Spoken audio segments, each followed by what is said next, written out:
Hi guys, it's day 40 of 100 days of 1% better. So yeah, again, same outfit because we're recording all of this on day 41 because we just simply did not have the time on the previous other days.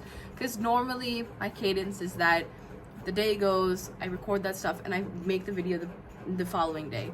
But again, this is not my full-time job. This is something that I'm pursuing. It's a passion, it's a hobby. It's okay if things get delayed. And I think that's the whole point of this journey and the whole point of why I document these things and show people. It's because it will give inspiration to you to pursue what you want to, even if you have a lot of work commitments,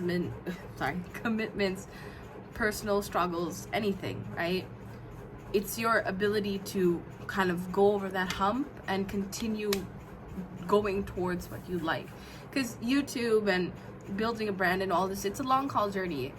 Some people experience virality over time, but for me, I want to make an impact and I want to be able to give and serve to the people that I make content for, or who I'm able to storytell and connect with. That has always been a huge and central part of who I know that I am, right? And it's something that I truly believe will be something that becomes like my full-time thing maybe in the future, right? So let's go straight into the updates.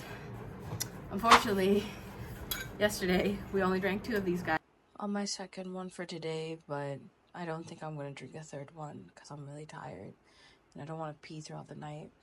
Womp womp, but it's okay. We did have green tea, made a cup of green tea.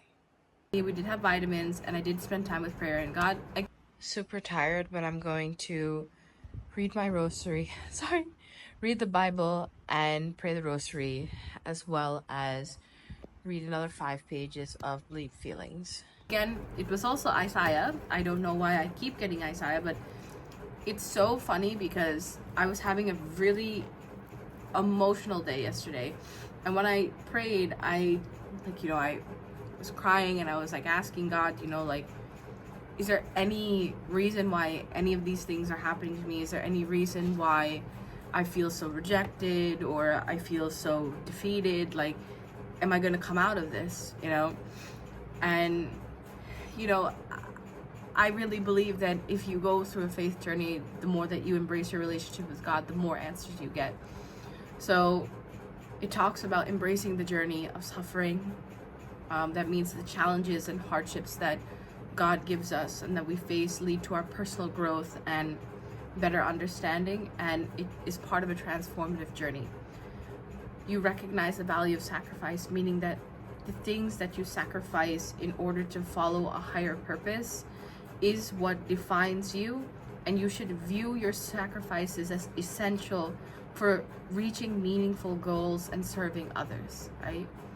Whether it's teaching, whether it's drawing, whether it's creating content, anything, the sacrifices that you make of your time, of your talents, everything, it shows that God is put you here on this planet for a higher purpose and reason.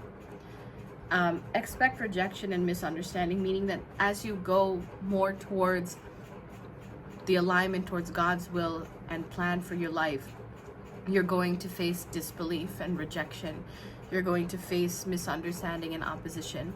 But it's how you look at God and see comfort in Him that defines your journey ahead. And when I tell you that, like, when I was reading this yesterday, the amount of comfort I felt was, words can't describe it.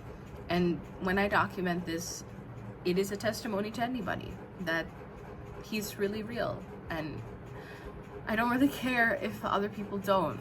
This is my journey. This is what I like to speak about, and I hope that it makes an impact for anyone, whether you believe or don't believe in God. Find strength in shared suffering, meaning that it's not only us who experience pain and grief, and that we are comforted in the fact that we are not alone. There are people who share in our struggles, and we should foster empathy and compassion in everything that we do. And trust in redemption, that there's hope, and we're encouraged to trust in God that the more we deal with our suffering and our pain, that it will contribute to positive changes in our lives that we would have not experienced otherwise. That's what I journaled. And as you can tell, it's, I don't know, I feel like it's sometimes catered to like what I'm going through. I did not exercise and go to the gym. I did reach pages 150 to 155 I realized in the other two videos I didn't do what I normally do, but bleed feelings. And it talks about how you have to learn to recognize and take credit for the things that you choose not to stay in moments of anger. And I think that's so important because it's so easy to rapid fire and get angry and whatnot, but understanding your restraint in those moments is a form of self-control, and it's a form of real maturity. I think as an adult, and especially as we get older, our ability to feel things without it being outwardly exposed to others, right? It's not that you can't release your emotions like that, but what I'm saying is that, say for example, you're driving in the road, someone cuts you off. It's really easy for you to get angry, to get upset, to scream, to curse, to yell. But what if that person moved and maybe you get agitated, but you take a breath and you're like, maybe that person was busy, maybe that person is out of their mind, right? But I'm not gonna let it affect me. Yeah, I may be agitated, I may be upset, but that brief interaction, that brief kind of like settling of your emotions is something that I feel that as you mature and the more you master that, the more when you actually do feel your emotions, it's meaningful, it's not boundless, and it's not never ending. It's like, you know, sometimes you have like never ending sadness, never ending anger, never ending frustration.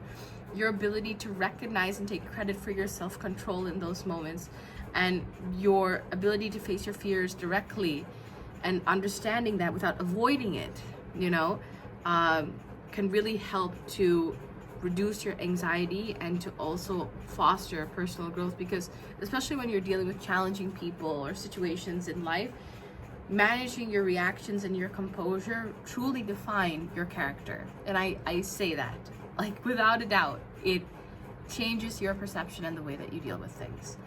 And also, out of 10,000 steps, I did do around 6,800, which is around 300 calories, and I also did my skincare as usual, and I did meditate.